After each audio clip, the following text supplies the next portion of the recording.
It's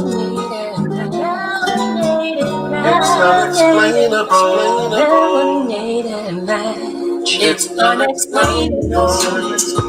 It's unconditional. It's unforgettable. Unstoppable. And that's so intentional. It's so invitable. Indescribable. Hello, and welcome to his and her perspective. And here at his and her perspective, what do we do, Vaughn? We find common ground to harmonize relationships. That's what we do, people. That's what we do, and we do it every week. And today we're coming to you with a special broadcast. We missed you guys since Sunday. So we want to come on and talk to you again, right? So if you are looking at me right now, looking at my brother right now, make sure that you are commenting, and sharing. Share, subscribe, and say something. And also do a watch party. Click the share button, forget about it. Do a watch party, forget about it. And then just engage with us, right? Don't sit there and look at us. Make sure that you are saying something to us. Tell us who you are and where you're checking in from so that we can say hi. And so listen. I am excited. How was your day, Coach Vaughn? Pretty good. It's been a long one, man. It's been a long one. I went to bed late, got up early. So it's been a long day, but it's been a good and productive day. So I'm solid. How about yours? Mine has been the same. I have been very productive. I've been up since 7:30 this morning doing the thing, man. I've been in so many meetings today. I think that my face is stuck in the camera. Zoom, it's been all types of meetings. I've had things on Clubhouse. We just came from Clubhouse with our show. So yeah, so look, we've been productive, and we're always productive, but we're always excited when we come over and talk to you all. And today we're going to talk about cheating, the games people play. This is going to be great. So because this is a special that we're doing, we're not going to talk about the couples that are winning, but for you all that are out there, that have been a part of each other's lives, and you are getting through the trials and tribulations, the cheating, the infidelity, all of the junk, the distrust, the breaches, and everything else out there. Congratulations to you. We salute you for being in love and doing this called relationships. Yep. So let's check out who is here. So we got... Okay, Diamond says she hopes it's still on after 7:30. We hope we're here still. Come on back and check us out. We got hello, Cassandra from Colombia. Colombia, is that Columbia, South Carolina, or Colombia? Colombia, yes. Let us know. America. Man, let us know, Cassandra. Hey, Desi, how are you over there? Lovely wife. We got Teresa, hello. And then Garthian says he needs some education on Clubhouse. And hello, Garthian, how are you doing today? Good. Your brother can give you he could give you the tour he gave me. Ask him what the tour was. About that tour. It was so informative, Garthian. Yeah, hey, listen, this is what I do. Oh my goodness. Cassandra said yes, in South Carolina, Columbia. Yeah. Sierra, what up, sis? Hello, how you doing, sister? And hey, hello, Ayana. You all do a share party, a watch party, a share and Karen and something, but just share it. Don't worry about it. Just share, right? So listen, let's talk about this. Let's carry this on. So, we were talking earlier about cheating, and what do you think? Because we want the people to hear what we were talking about, because we always have really good conversations. Garthian said he's afraid to ask, and you should be, Garthian. Please ask him to give you the whole tour.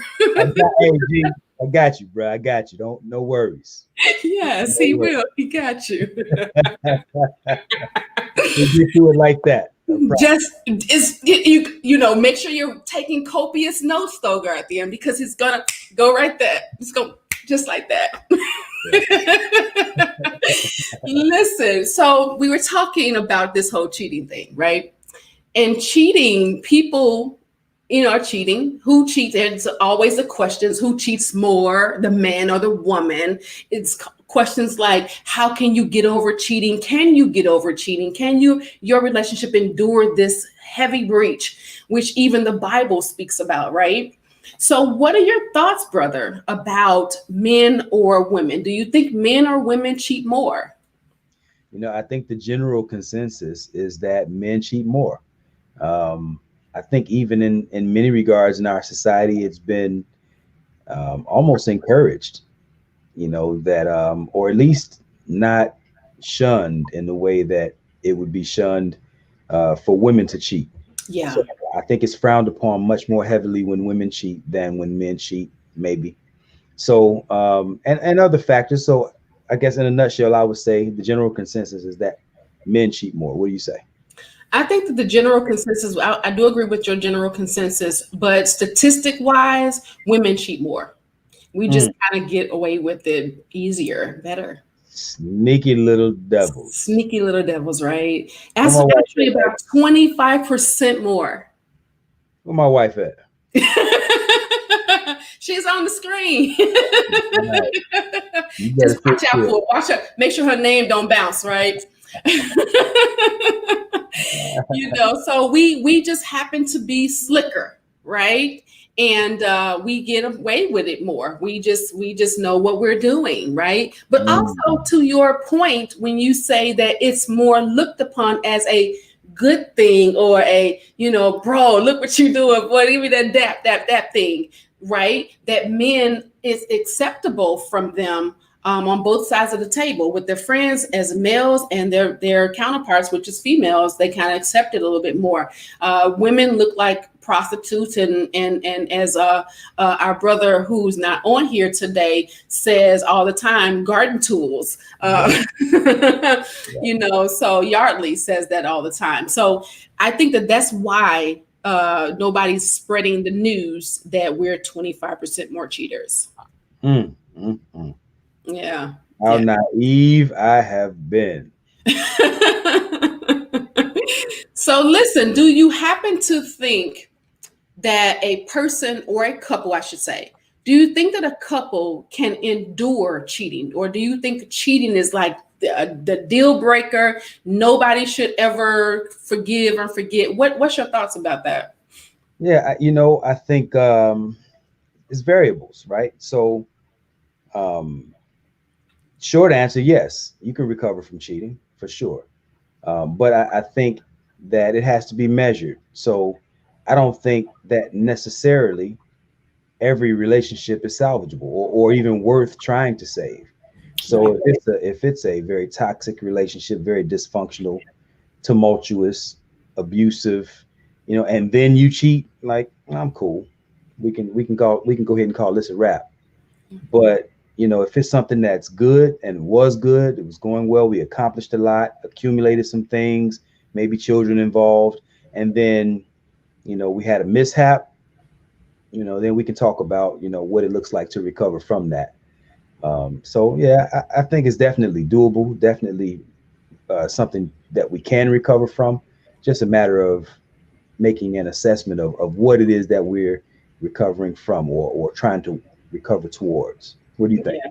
I think I really agree with you, brother. I think that we really need to take into account that there's going to be some broken feelings, some hurt feelings. Some people are going to be mad and angry and bitter and things of that sort. But I don't think, I personally, other than physical abuse, and I think that a couple can get through anything, and they just have to both be willing to go through the process that it takes in order to get through that thing.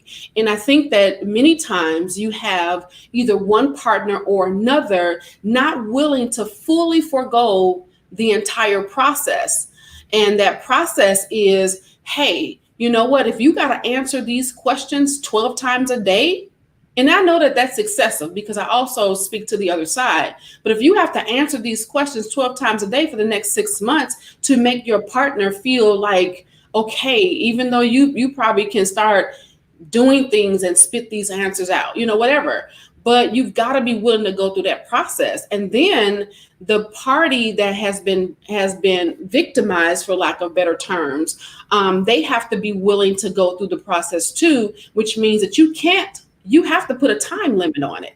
Right. And I'm not saying that you have to put a time limit on your feelings. You have to decide when you're going to trust again. Now, that may sound difficult to people. And I had this conversation because I did a trust thing on Clubhouse a couple of days ago. But I think that, just like love, you can decide to do something and then commit to the decision. Yeah. I think it's difficult for some couples because, there are some people who think, some women think that all men cheat, right? Yep. And there are some guys who think never trust a woman. Right. But for those couples who really think that they found an exception to the rule, right? So if my wife cheats on me, that would catch me off guard. I just don't expect that from her. Right. And she would feel the same way towards me.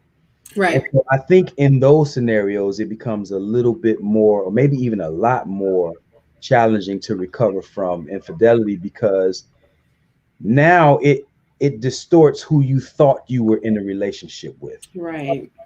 And so now it's almost like it can rock you. Some couples, it can rock you to a place where you feel like you don't even know the person that you were in a relationship with, because you never imagined that they would ever even do something like that. Right. So I think, again, there is levels to it. It's variables. It depends on, some couples are a lot closer, a lot more intimate than others. And so I think the closer the couple, then the more egregious the violation will seem. Yeah, because of the expectations that are placed on that couple, on that person. And Right. I think that because of that, it's almost like I liken this to I listened to Billy Allbrooks, and he is a motivator on YouTube. He does these motivating videos. Something profound that he said to me. Well, he said to me because I was listening to him, right? But so something profound he said on one of his videos was that we have to expect the challenges, because when we expect them, they don't knock us off our feet. Yeah. So I'm not saying that you should walk around expecting your spouse to cheat. What I'm saying is, if we had the conversation, if you cheated on me, God forbid, because you might get, I might have to break some legs or something, but not to fight. But if you cheated on me, how would I respond to that? Or how would you expect me to respond to that? Or, this is what I would feel, because I would feel this way based off of what you said about, I have you on this high regard, and I would lose my respect for you. I would feel some kind of way about the things that you're doing, and I don't see you in that manner. So if you had these conversations, I just wonder, because I've never experienced that. Right? I tell my clients to do it that are premarital, but I've never experienced it personally. So do you think that that's a possibility if you're using the champion's idea to preconceive these worst things so that they don't knock you off your feet? What are your thoughts on that? Talking about like maybe kind of rehearsing for it in a sense. Absolutely. And, I don't know that works, because on some level, maybe, what I mean? You can at least maybe start planting the seed that, hey, I'm human and, sometimes things happen. Okay. But on the other hand, we know that emotions are much more powerful than logic. Right. And so what I might say to you when I'm calm, like, yeah, maybe I could walk it off or whatever. Right. I might be able to say that to you when I'm calm, but if I come in and somebody's been sleeping in my bed, it's in the heat of the moment, man. Yeah. I think it hits different. Yeah. And I think that it would hit, But I think that it would take because when we take our partners off of pedestals, we remove the, how can I pardon? We give them the ability to fall, Yep. right? The higher you put them on a pedestal, the harder they fall and the more the break. So you put them three stories up, they coming down breaking bones. And it's not just their bones because y'all are one. So if you put them on level ground with you and say, you know what, I don't do things too good all the time. I might lie sometimes. I might say some things I shouldn't say sometimes. I might be a little mean when I'm moody or hungry or whatever. I might get irritated by you sometimes. And because I know how I feel, I'm needing a little more grace. And because I need a little bit more grace, I know you're going to need a little bit more grace. So because I may have done certain things in my past that I'm not really proud of. So how can I say I did these things, maybe not to you, but I did them to somebody else? So how do I have the audacity to say, hey, don't worry about that. We over here. I'm dealing with you now. Yeah. Don't worry about that. Somebody, one of the least, and here's a comment. Desi says, if you can make the decision to work through it, you can make the decision to not cheat. Yeah, that's true. Good answer. That's a good answer. That is a good answer. That's his wife. He proud of he wifey. 100% in agreement, Michelle Monet. Absolutely. ATP in a relationship, cheating. Tell me what ATP means. Cheating is an immediate deal breaker in marriage. I would be willing to work on forgiving. However, we're legally separating, and serious work would need to take place to rekindle the marriage. And then your wife says, Desi says, 1 foot pedestal or 20-foot pedestal, the fall would be the same for me. All bones are broken in this camp. Yeah, and I am not in any way, shape, or form stating that it's okay, right?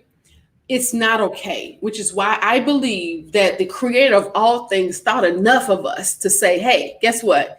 You can be like this if the cheating occurs. You just go about your business. Don't. It's easier because it is easier. So he knows in his infiniteness that we would have such a challenge with that you should just go, you got the permission to do so. Just go ahead, just break this thing down.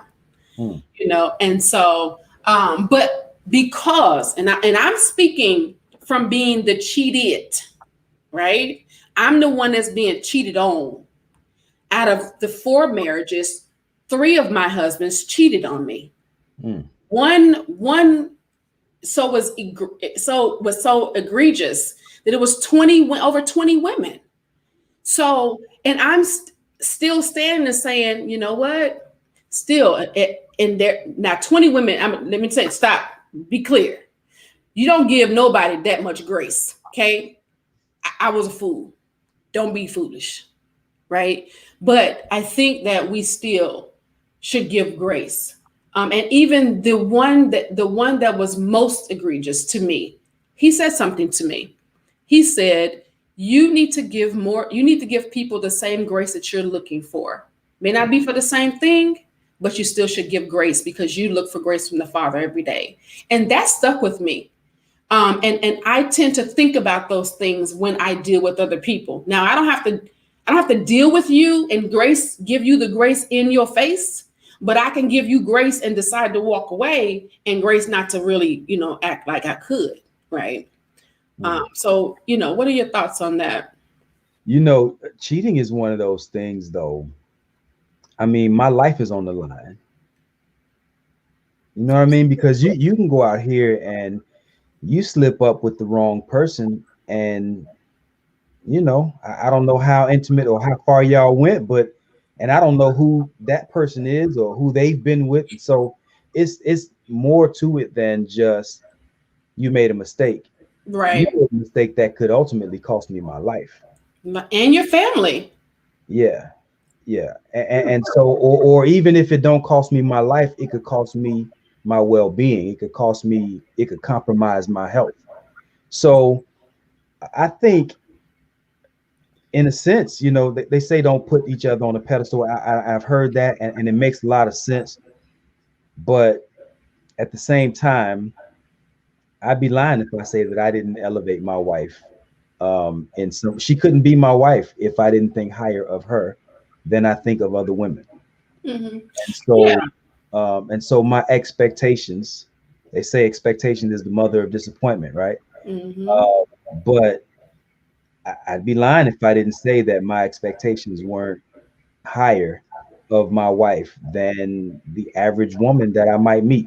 And so the disappointment would be great, no lie about that. But I don't think that I would be able to pour into her to the degree that I do and trust her the way that I do and give to her the way that I do and share with her the way that I do and even be there for her in ways that I feel like she needs me. I don't think I could do that if I didn't have at least the psychological security in my mind anyway that Right. I wasn't sharing her. Yeah. If I thought the potential was there or that she might be sharing what I consider to be mine, um, that changes everything. Because, and let me tell you why.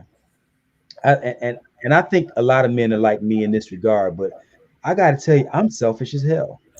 I am selfish and I am territorial. And if another dog is sniffing around my tree, it's a problem. And I am not very compromising Yeah. at all. And the So thing is, and I'm not saying don't elevate your spouse above other people, but I'm talking about the elevation of who you are in the lateral place of you both being together. That's yeah, what I mean. I And get so, if just as Desi says, I feel the same way about you, hubby, I definitely elevate you, and that is very evident in your relationship that you both elevate each other. And so, when you do that, you are still on the same level. She's elevating you, you're elevating her. So you're still lateral here. And I think that I'm more speaking of, you said a few moments ago, you said that have the potential.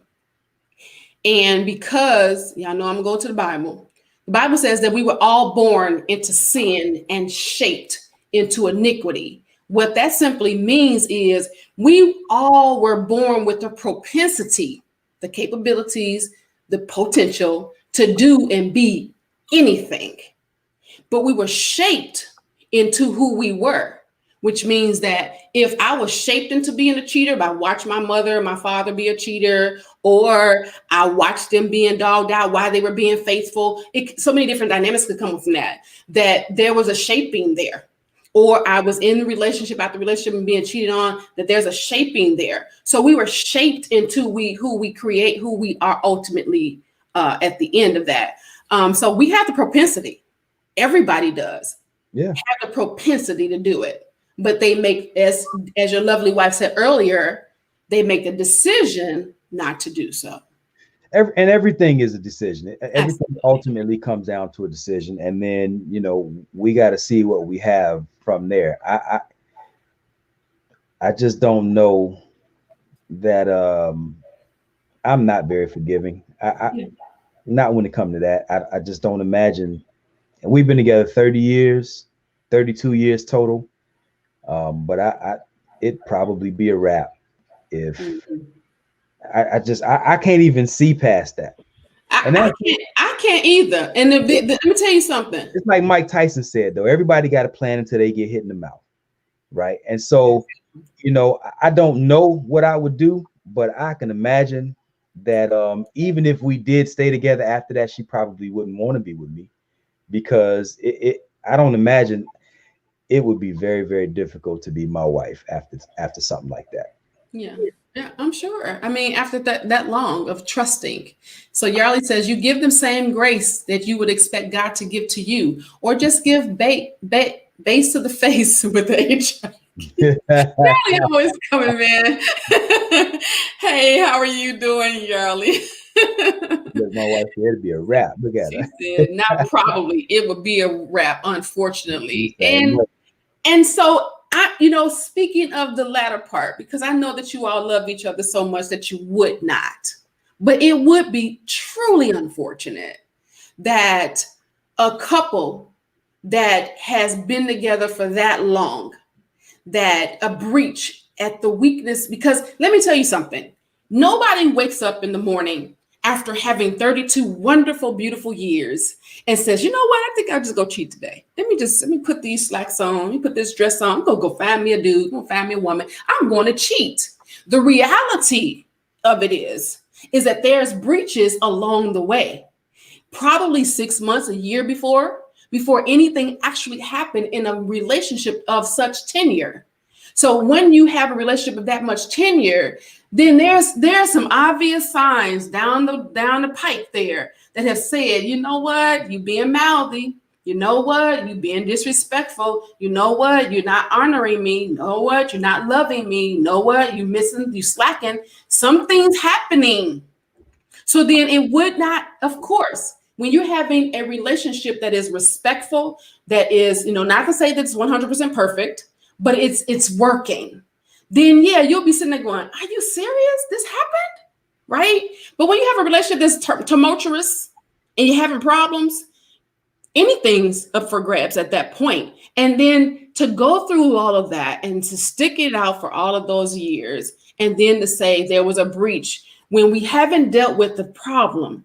You think that if you were driving your car, and as you were driving, you hear whoop, whoop, whoop, whoop, whoop, whoop, whoop, whoop. You got a titty on one of them tires, right? It's whooping, whooping, whooping, right? And you just driving.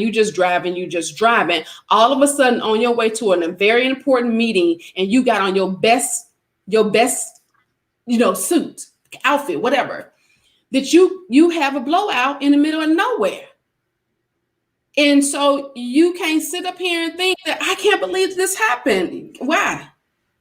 Can't you? You've been driving on this tire for the last 3 months. How do you not think it's going to break down? I think that some of the things that you've said about, me and my wife, right? Like you said, you've observed us and you said, oh, you guys are so this and that, or whatever other things you might say. Y'all so dang cute. That that's an evolution. Yeah. Right. This is many years in the making, and these years have all of the things that we've experienced have shaped us, have formed us into what it is that you think is cute when you see us, right? Mm-hmm. I'm saying there's a great reset that would take place if my wife cheated on me. Yeah, I'm sure. And I guess I would, if I had to think it out, void of emotion, I would probably rather start from scratch with her than to have to go out here and start all over again. But man, it would be hell. I can tell you right now, it would be hell, because I'm not built like that. I don't share. And I think she might be worse than me. Well, she's saying it over here. She like, listen, dude, we ain't give. Unfortunately, it's a wrap. So of course she feels the same way. What Yardley said, if you want forgiveness, get a priest. But for me and the female, we are done. Man,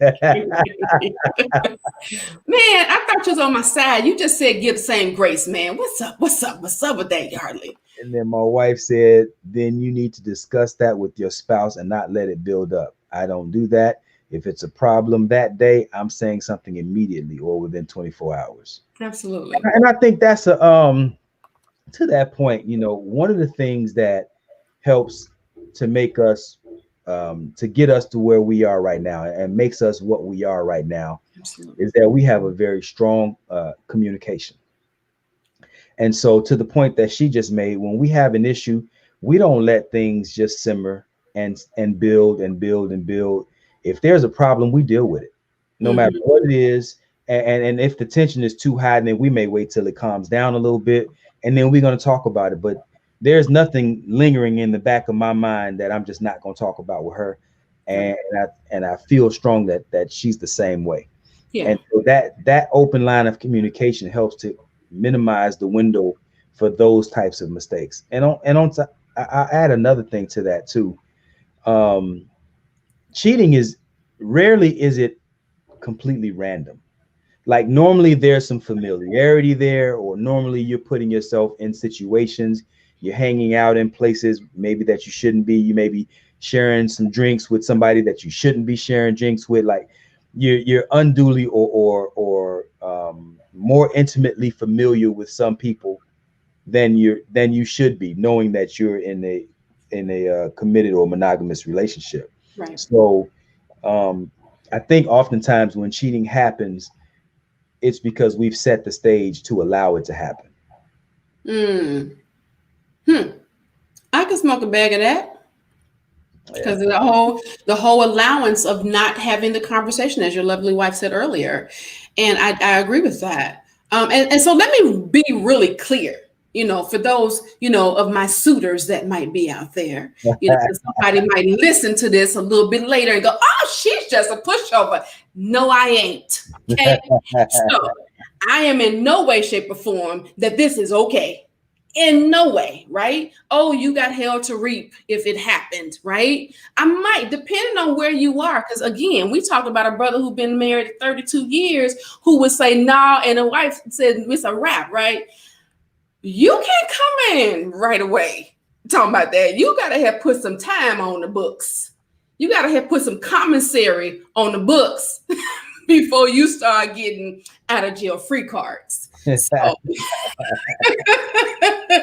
so I'm just being as I am, the minister of the Lord and the Word of God, letting you know that you should give people grace. But real talk, as a human Black woman, try me. And I know my wife, man, and I'm telling you, even if she did forgive me for something like that at this point in our marriage, I would probably rather not. I would probably wish that she wouldn't have, Yeah, because because it'll eat you alive. she would put me through hell.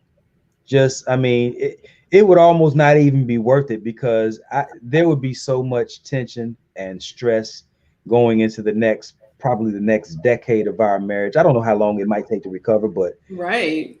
it would be a lot. And man, I'm not sitting here trying to encourage couples not to work through things like that. These are real issues that real people have every single day, and I've helped couples through stuff like that. But I'm saying I I'm not gonna sit here in front like, I'm the doctor of love, and we would just zip right on through that.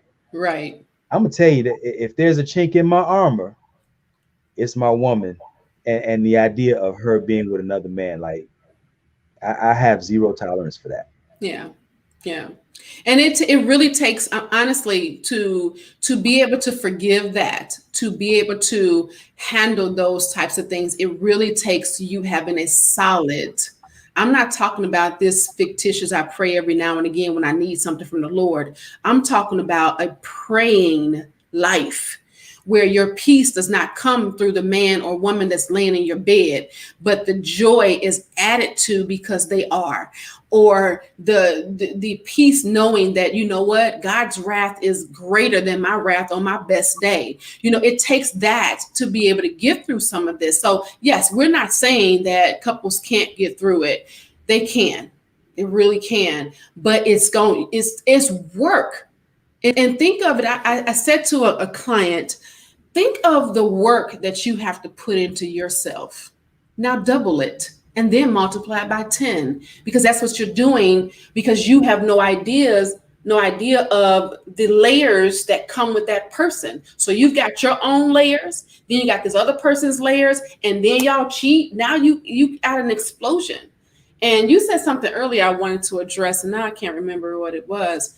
But I just think that really people do not, they don't count the cost that it takes in order to have a solid relationship, to make sure that you're not opening up doors for these types of things to happen. What do you think are some contributing factors to why women might cheat?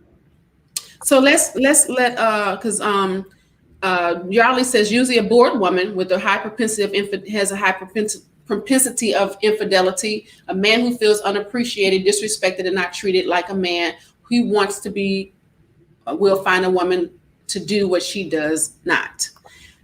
So I agree with that, but I also agree with, again, because I really believe that the relationship between husband and wife. Now, I'm not going. It's not the same relationship as boyfriend girlfriend. It's just not. Because when you say I do, something shifts in the spirit. That's what happens. Just my belief, right? So I believe that the relationship between husband and wife is the exact replica of a relationship between us and our creator, and who we can call him the Most High, call him God, Allah, whoever your higher being is in your life. It exemplifies that relationship. And what's happening is, because I really believe that relationships are really designed to mirror you, to say, hey, what's here, what you need to take out, so that you can start to get rid of those things. So going to answer your question directly, I think that it happens, those types of things happens when, one, you don't know who you are. You don't know what you want. You haven't set clear boundaries. Those are just the things within the two of you. But then you got people who are insecure and they have the need to consistently feel that. And so they can't get enough of it from the partner, or they're not getting enough from the partner because they require whatever and they haven't discussed that requirement. And so those things kind of play into place too. I also think that people do not come out of the mindset of singledom. And they say they come together, we're husband and wife, we pay the bills together, we take care of the kids together, we drive to family gatherings together, we go to the movies together, we have fun together, but we have not come out of the single-minded way. And that simply means that we haven't decided that I'm no longer concerned about what I want. I'm concerned with what my partner wants. And as long as I'm concerned what my partner, my spouse wants, and they're concerned with what I want, everybody's getting their wants met. Because we should not go into a marriage concerned with what we want on a regular basis. And let me tell you why I say that. The Bible talks about which is why we have to be whole going in. The Bible says that the concerns of a wife is the concerns of that of her husband, but the concerns of a single woman are the concerns of God. So if God himself, the creator of all things, said, you know what? Hey, daughter, don't worry about the things of my kingdom when you become married. Worry about the needs and concerns of your husband, and he's going to worry about the things and concerns of me. And if you do that, then he's going to in turn do what I want him to do with you, because he's going to exemplify the relationship between that Christ did while he was on this earth. Okay. But so people are not doing that. They haven't come out of that single-mindedness that I need. What do I get? Why am I not getting what I need? Why are you messing with my needs? Didn't it me? That's the core of it. My IMO. Okay. No argument there. Well, I guess I was looking for, when I asked you that question, I was looking for something along the lines of, tangible ideas as to maybe she's being neglected, or maybe this, maybe that. But what you said, though, I mean, what you said makes a lot of sense. I mean, just from the standpoint of meeting, having needs being met. So yeah, no disagreement with what you said. So why do you think, and this is for the family too, what do you think it is that, why do you think men cheat? Do you think it's any different than the reasons that women cheat? No. I think that women kind of look at it a little differently, because we appear, or we express our emotions outwardly, and men not necessarily the way that women do. So we automatically think that they're not emotional and that they have no emotions. And we kind of expect them to be these hard-born, wired robots Mm.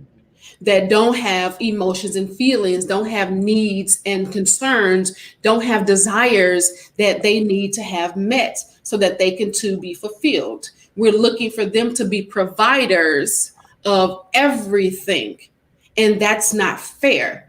We have to provide to each other. The word says submit one to another. And so when we're doing that in the natural sense, that means we're just giving to each other. It's simple. Wait, It's so wait, are you telling me that men are supposed to submit too? Is that what you're saying? The Bible says submit one to another, baby. Oh yes, Hunted. I love that scripture. You got a few comments down All there. right, let's go. Let me chew on that one for a Yeah, second. chew on that because I can show you the scripture. Because you know I'm coming from a word. I agree. Stop holding on to things that aren't. Stop holding on to things that aren't important. Maybe she's saying. Man, it's some people that are a hot mess and it's random. And then your wife says exactly. I'm not sure which part she's speaking about. He is correct. I love that. Just do what's right. Yes, let's go. Or a good divorce attorney, count the cost. Diamond Queen says, knowing who you are is important because you know who you need and you will know their value and importance to your life. Absolutely, Diamond. I totally agree with that. Diamond says, where is that in the Bible? Tell me which one you're talking about, and then I'll find it for you, and I'll post it. I believe some people don't need a reason. They are just disrespectful and greedy and want to have their cake and eat it too. That's true. I believe there are some people out there that is like that.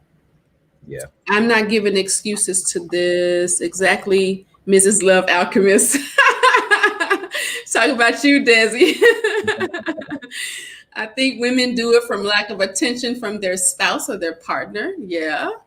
And Yarley says women cheat emotionally way before they cheat physically. Men cheat physically before emotionally. And then somebody says, why shouldn't we? I don't know what that means. And your lovely wife says, I think men do it because that's what's embedded in them as young boys or men. Get as many women as you can. I agree with that, Desi. I agree. I think that, if you want me to go to a natural thing, I think that when women do not get their love language satisfied, then they yearn for that. And that yearning could turn into first them turning to their friends. When that doesn't feel it enough, then they start to who may give them some attention. And then that if that attention is met in the right way or it feels like just let me step a little bit more, then they go out and cheat. And a lot of times we don't even know what our partner's love language is. We love people selfishly the way we want to love them. Like I have I had a client that gets flowers. Well, she may not like the flowers. She may want you to give a card or may want you just to sit and tell her how beautiful she is, or she may want you to do things around the house. You got to find out how your partner needs to be loved, and then you do it that way. Yeah, I agree with that. Yeah. That's what love is, right? Love isn't about how you feel about them, but it's much more about what they need from you and can you do that? Absolutely. I love that. That's good. And can you do it? Yeah. And not only can you do it, because we can do just about anything, but how much of a strain is it for me to do that? So it should be relatively easy for me to love you. But if it's hard for me to love you in the way that you need to be loved, these are the relationships that you hear people saying, man, love is hard work. Love is hard work. And for some people, it really is hard work. So for instance, if you have the type of person who needs to, let's say their love language is physical touch. Mm-hmm. And you're the type of person that doesn't like to do a lot of physical touch. You don't like to be touched much, and you don't want to do a whole lot of touching. But if you're in a relationship with someone who has a high degree of or high need for being touched, then that's going to create strain, because what they need from you it's a strain for you to provide to them. You see, and so that in and of itself, at the foundation, is going to be a big problem.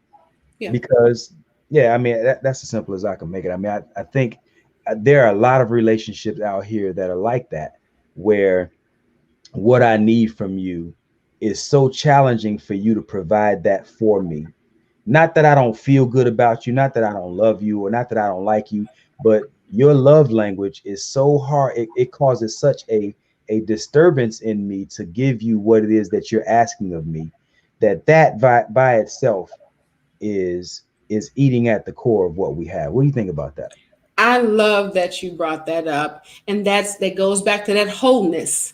It's very difficult for a woman or a man, because men are being molested too, that has been molested, she's either going to go to one stream or another. She's either going to really need that affection, that physical touch, or it's going to be a deterrent to her. So she may feel some kind of way if a trigger come up, if she's not taking care of that and being made whole. And that's a process that has to be gone through therapy, through coaching and things of that sort. And a lot of people are not doing that. We're just throwing it up under the rug and going, well, I just take care of this a little bit later. It ain't bothering me right now. That uncle, that cousin is gone. So I don't care. They ain't bothering me in my face. But then a trigger, that's a scent, the place, whatever that trigger is happens, or something that the spouse has said that sound like that person can trigger them very easily. And you don't know that those things are happening until they actually happen. Yeah. So going back to what you said earlier, to answer your question directly, if that person does not have the capacity to do that because of their past, then yes, it's going to be very challenging. But a whole person, when you whole and you in love, you feel some kind of way about that person. It's the same way when you first get in love and you first, you meet this person and you just can't get enough of them. If you can carry that same feeling, because that feeling is, I'm not thinking about what happened to me in the past at this moment.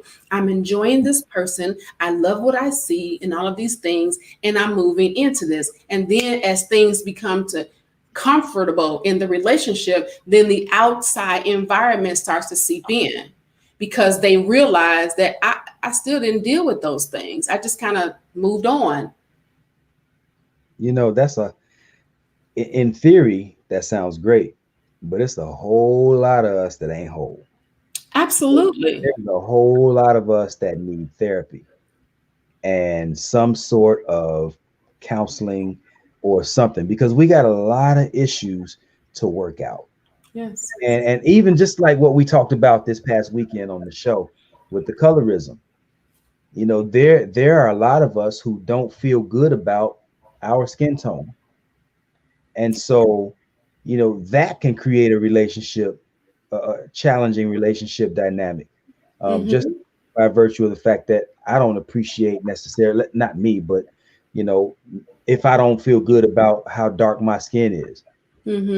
And then you make a joke that's harmless in your eyes because you don't mean anything by it. Maybe you love how dark my skin is, but you make a joke about my skin darkness. Now, to an unhealed person, that joke hits a lot deeper than what you intended, because you were coming from a good place with that joke. You see, so it's oftentimes we're not meeting heart to heart, we're meeting wound to wound. Yes, that's good. And this becomes the impetus for so many other problems to spawn out of that. You got a couple more comments here. Diamond Queen responded, and she says, which one you want to? Because I was kind of going order. Yeah, that one right there. She was answering your question because she asked you about the scripture. Okay, and I think that Stephanie put in there Ephesians verse 21, Ephesians 5:21. Right. But there is a thin line when adjusting to someone's love language and losing who you are, and it's a mutual understanding on both parts. Let's address that.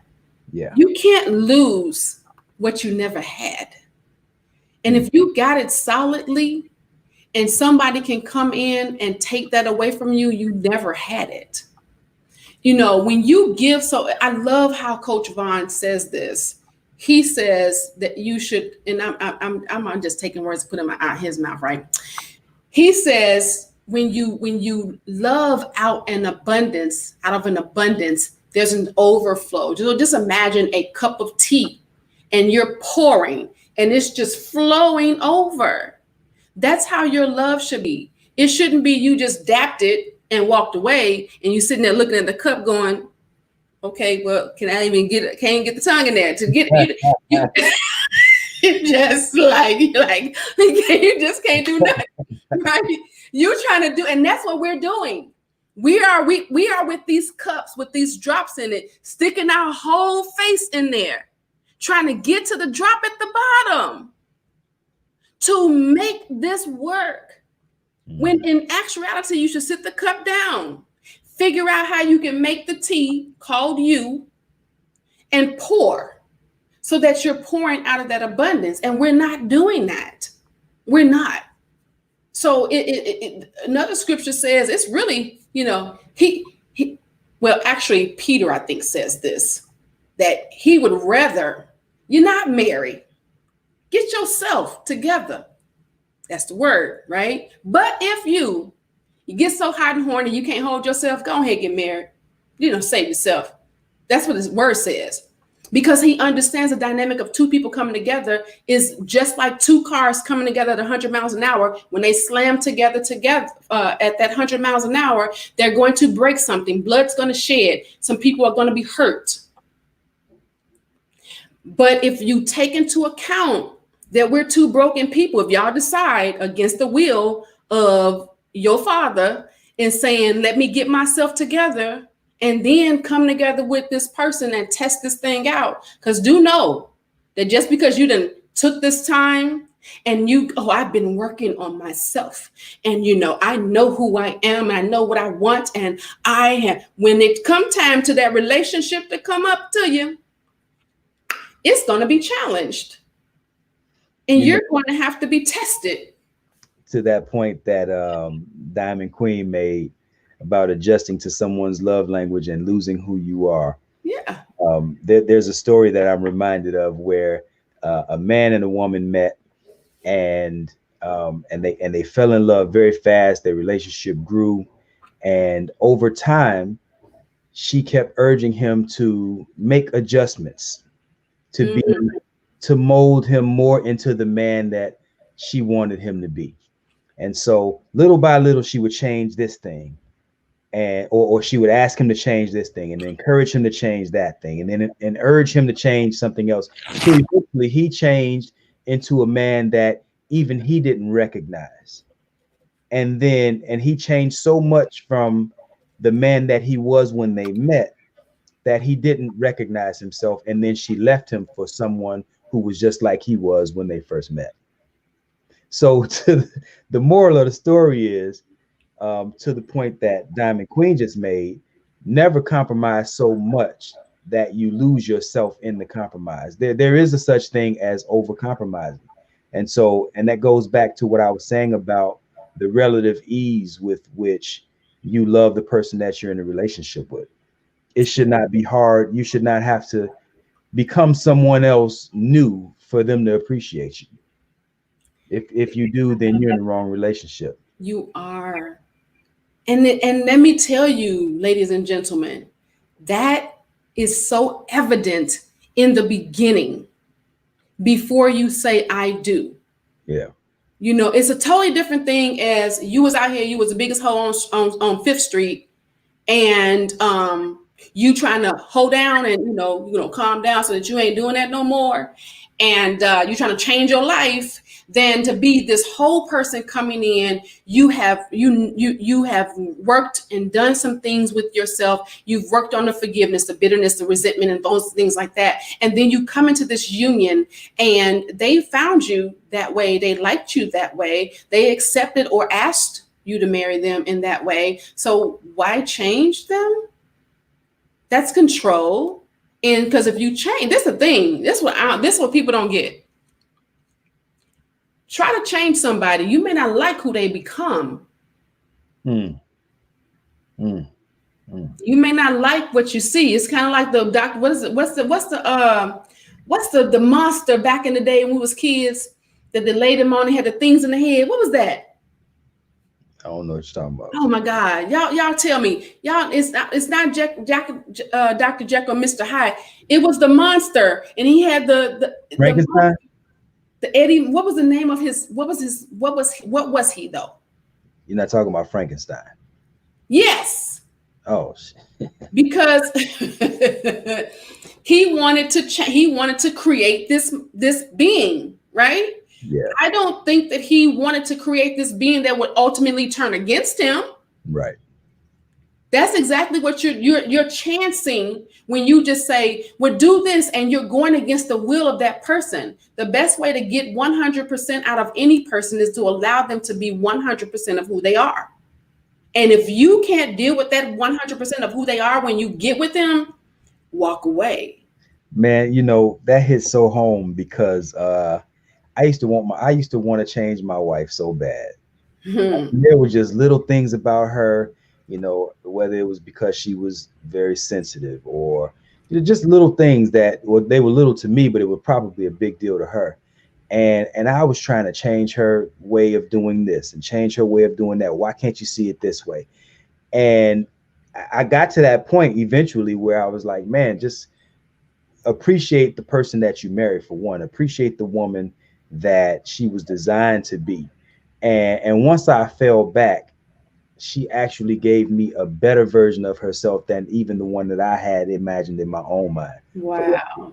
And so to the point that you were making, when you allow someone to be themselves and allow them to and just have an appreciation, a genuine appreciation for the fullness of what it is who it is that they're designed to be, and allow them to operate in that, it's often going to be much better than what you had imagined. And in addition to that, who the hell you think you are anyway?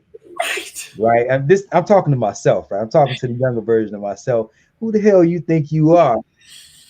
Thinking you gonna change somebody. You know what I mean? Like who made you this governor of persons where you can decide if a person is not enough? That's good. You still got work to do on yourself. On yourself. And I'm trying to get you right. What I need you to do is you stand a little bit to the left. Nah, work on yourself. Right. Derek Jackson, he said, he had a comment up there. He said, Big Al and Coach, when I got married, I made sure to look at my wife real strong, like during the honor and obey portion. Laughing, but very serious. You know what? I can't with him. I can't. What's up, brother D? As quiet as it's kept, a lot of brothers, we listen for that portion because we want to make sure y'all heard that part. Because they don't tell us that they don't extend that obey portion to us. That's just for y'all. Yeah, but it says to love her. Yeah. But I'm saying so that's more powerful. Let me tell you why. Both require sacrifice. Okay, the Bible says, husbands, love your wives as Christ loved the church, which is where the vows came from. Mm-hmm. Wives, respect and honor your husbands, which is where the obey comes from. Right. Okay. See, God already knew we was flipped.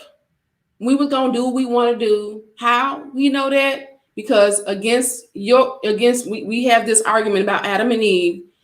She already told him and showed him what we was gonna do. She gonna do her own thing. She gonna handle her own business. She gonna have her own mind. She gonna do her thing. And then she gonna try to convince her husband to do it too, right? He already knew that. He knew that the husband was gonna be looking at her and go, wait, hold on. You gave me her. You the one, I don't even really want her right now. Right. And God is like, but still love her. Why? Why I gotta do that, Lord? Why? He knew that was going to be a problem. So he said, you know what? I'm going to scratch y'all list. You know what? This is what you're mandated to do. And since you're mandated to do it, I know it's going to be a challenge, but I'm going to put everything in you that is going to require for you to do it. Okay. Which is the problem that women have in obeying. They don't understand that obeying is the reverence of him. and trusting him and knowing that he's going to do what's best for us, because he's not going to hurt himself, because I'm a part of who he is. And if I don't trust him enough to obey him, I shouldn't be with him. Wow. Heavy. So Desi said, just leave me alone.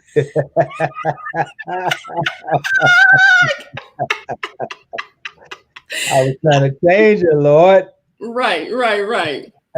Yeah. So we got it's see, this thing called marriage is something that's so far beyond the pretty dresses, the tuxedos, the flower girls, and the pallbearers. Hey.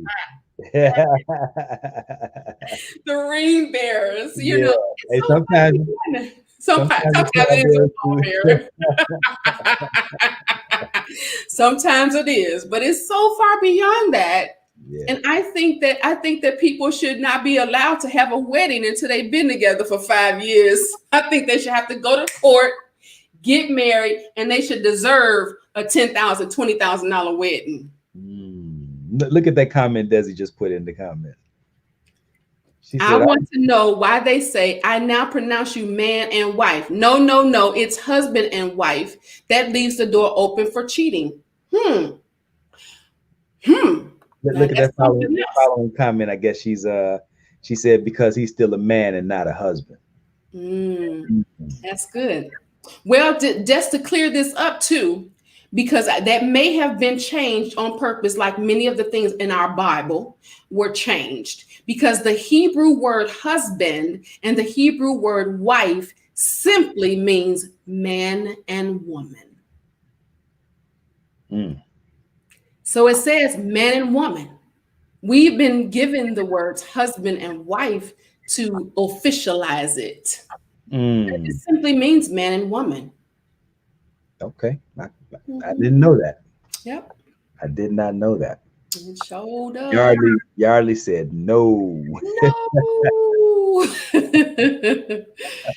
So the cheating thing is really a lot. So let me ask you this. You asked me earlier about what do you think it takes for a woman to step out? What do you think it takes to keep that from happening on a man's side? I don't think we discussed that part from your side of view. And listen, if somebody wants to cheat on you, there's nothing you can do. You can be the best wife in the world. You can do everything under the sun that they asked you to do, and even some things that they didn't ask you to do. You can be anticipating their needs before they even know they need them. You can be exactly what God called you to be as the ideal wife. And if your husband is not disciplined, if he is not rooted in what it means to be a husband, then he's out the door and he's doing whatever. But the same thing on the other hand, too. I mean, look, the Bible says he who finds a wife finds a good thing.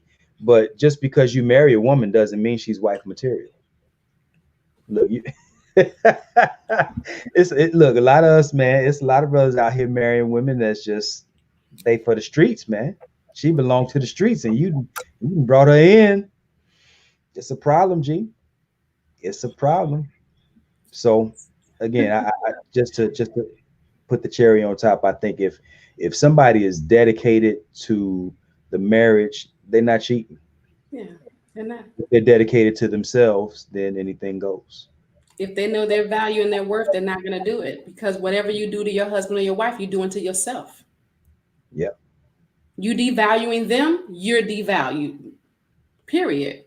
Yeah. And so, two things. I'm gonna go back to that favor. Hold on, we're gonna go for a ride. So Desi says, okay, then say man and woman then. And I agree, Desi. I promise you, nobody should be saying vows that they don't agree to. I don't care what the preacher say.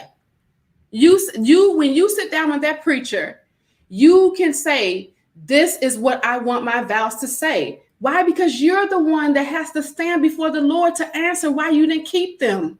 That's why a lot of people write their own vows too. Yeah. Say it. You know, but let's go back to this favor, because every woman Every woman that I know want to say, he who finds a wife finds a good thing. And the men use it when she trying to push up on him and tell him to do it, right? But let's talk about the latter part of this, the favor. He who finds a wife, she's already a wife, which means that she done did what she needs to do in order to prepare herself to be wife material, finds favor and finds favor upon the Lord, right? The favor means that she's treasured, mean that she's doing right by him, mean that she's uplifting him. Favor is good. Favor is that good thing. So it doesn't, if you think that you favor and you dogging out your husband, think again. I don't care what he's done. You're not a wife. If you're dogging out your husband, that's not wife behavior. It's not. If you're dogging out your wife, that's not husband behavior. It's not. It's not. So people need to look up what favor means so that they can understand. If you're not exemplifying those things, you ain't favor. You just got married. Yep. Yardley says no garden implements. He always say that. Desi said, what did I tell our pastor? I think before the wedding, she mentioned to him, she was real adamant about that man and wife thing. Yeah. And so she said to him, she expressed to him, she wanted him to say husband and wife. Absolutely. As it should have been. Talking about Desi, I think that's what you're talking about, right? Yeah. He said proper vetting of the woman is essential. And the man, Yardley, too. They got to vet each other. Yep. That's I guess that's what she was saying. She that goes for men too. I had to throw all mine out. She just threw them out with the water, didn't you? If I was starting from scratch today, if I was looking for a wife today, and Desi said, yeah, that's it. If I was looking for a wife today, starting from scratch, man, look, we wouldn't be getting. First of all, I would be very slow to have sex because, what I got is precious and I'm not just sharing it with anybody. And that might sound corny to a lot of people, but I think it's important that one of the most important decisions you will make in this life is who you decide to share your sexual energy with. Man. And it has been watered down, and people have reduced it to it's just a nut, right? You got fruit and you got a nut, right? And it has been reduced to just being a nut, not realizing that energy exchange, that sexual energy exchange is going to bear some kind of fruit. Sometimes the fruit is children. Sometimes the fruit is a soul tie that you wish you never would have formed. Right? Who are you exchanging this energy with? And so if I was starting over, I would be very slow to do that. And I need to meet your people. I need to know who you hang out with. And I need what I would be doing is a reconnaissance mission. I want to check your credit. I want to hear what your mama got to say about you. I want to know what your daddy got to say about you. Some of your people, your friends, aunts, uncles, cousins. Like, I need to know who it is that I'm dealing with before I exchange my energy with you, because if I don't like the report that I'm getting, then I can't be surprised when the fruit of our union bears sour grapes. Absolutely. Absolutely. That's good. That's good. Women are receivers and men are givers. So anything he gives is going to be received and multiplied, right? Whether that be him giving of himself that's not whole, giving of himself that hasn't learned how to be the husband, giving of himself, right? And so that woman is also taking in what he has, the lack of what he has not being whole, and multiplying it with what the lack of what she has, which you got a whole bunch of chaos in this relationship. And then what happens is people start cheating because they're trying to fill these voids with things that they'll never be able to fill them with. Yeah. They make it seem like it's just women who are going to receive energy. or who's going to receive from the man. But I think that anytime you have an experience, just on a very basic level, right? Any experience that you have in this lifetime, it becomes a part of your human experience. And so it is forever imprinted in your mind. Even if you can't necessarily recall it, Right. it's still a part of your new mind. Right. And so if I exchange this experience with somebody who's emotionally unhealthy, emotionally unstable, whatever that experience is, that as we engage, now I've taken on a part of whatever the whoever she is. I've made her psyche a part of my collective human experience. Right. And so if I engage with someone who's low key psychotic, you ain't seen no sign of her being crazy, deranged, right? And now all of a sudden I got key marks all on my car and bust the windows out. And you showing up at my job with your flip flops on. Like, Right. this is part of your new human experience now. And so this exchange, it can't be discounted as, I think it's a mistake to just discount that as it was just a nut. What do you Yeah. think? I think that I 1000% agree with you. I think that people need to take into account that our spiritual world, which is that energy, because spirit is energy, is way bigger than we expect it to be. And so when you bring in somebody into your space that has that negative energy, as Coach Vaughn said, then you're bringing that into yourself, and it's attaching itself to you. So we got to really start to pay attention to who we're giving ourselves to, which is Right. why God don't want you sleeping with nobody besides your husband. He didn't want that because he understood the dynamic of what that was going to cause. And so that's why we walking around with people with schizophrenia, for real, for real. Man, people hurting out here. There's people out here hurting, It is. So and it causes a lot of confusion too. a lot. And maybe we can get into that in another show too. Yeah. We might need to break that down a little bit more. Yeah, we I think we do. Let's read a few of these comments and then go ahead and close on that. All right. Yarlin says, favored, she is provisioned, secured, and provided for. And this you read now. Yeah. Yarley says, no, it's phallic control. All right. Stephanie says, Vaughn, my husband just said the same thing. I guess that's when I was talking about being slow to engage if I had to start over. Yarley says, men lose a part of their essence every time they ejaculate. Women collect the essence of every man she sleeps with. Just think about that. And they have some scientific data that shows that women accumulate all of that. Like, there is a remnant of every man that she's ever every man that's ever ejaculated inside of her. And The so DNA, the genes. if that's true, and I'm not doubting it, so if that's true, then you can understand why all of these deposits, all these different men, a woman with multiple sex partners, that'll drive you crazy. If you get into the 30s and the 40s and hell, even the 20s, and some women are, doing even more than that. And the more men you engage with, the more unstable your mind is going to become.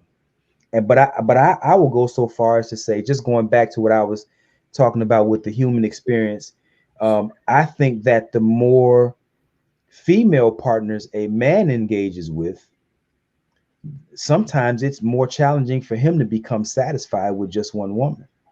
Like, all these different experiences. If just imagine if all of your sexual experiences had been with one person, and you would have nothing to compare it to. So there is no such thing as, oh, this one did that one better, or that one did that thing better. If all your experiences were with one person, then I think it would make for a much more stable mindset, because all of your needs, all of your sexual gratification is with one person. All your experience is with one person.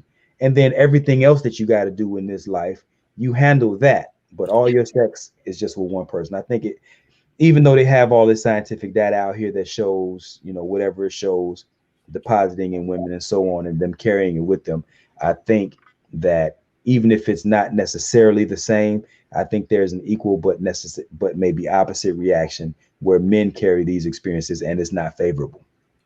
I think that it can just go as simple as the fact that semen makes babies. Okay. Semen has DNA to make babies. And if you can put semen in there to make the baby, and if it didn't make the baby, your body is absorbing that. And if you think of a child who's never been around the father or never been around the other parent or whatever, been raised by one parent, and that parent keeps saying, and that parent was nowhere around, think about that. So if that had happened and they weren't, it was because of the semen. It was because of what was left there. So I absolutely 1000% agree with that. Yeah. Because Sandra says, yes, I learned my lesson with that family thing. You might find a family full of liars. Shaking my head. Meet them before entering into anything final. Absolutely. Yeah. And that is why they wear condoms. We may not need their essence. That's going to be a long story, but that's true. There is, I don't want to say not any, but there is, I've experienced it myself where I was intimate with someone for 2 years, never felt anything for them as far as my heart, because I knew where the relationship was. I knew it was purely sexual. It was something that we were just doing. And when it was done. But had that been somebody that I was raw dogging with, all in love. And I've experienced that, many times before. So all right. Yes, but crazy women always have the best piece. Yeah. You on a roll today, aren't you? And I'm sitting there clicking things. Let me vet your stuff.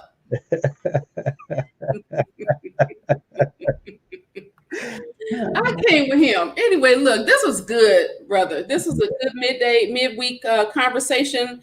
You know, we can go on and on with cheating because it is such a dynamic that many people have experienced.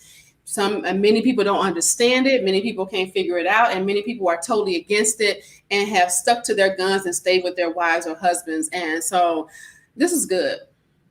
I agree. Good show. We don't normally do midweek shows, but I like it. I like dropping in on a random weekday evening. And so maybe it won't be the last time. Right. I like it too. Thank y'all for coming out. Could have been anywhere in the world, but you're here with us. And for that, we are eternally thankful. Love y'all, fam. Bye. Peace.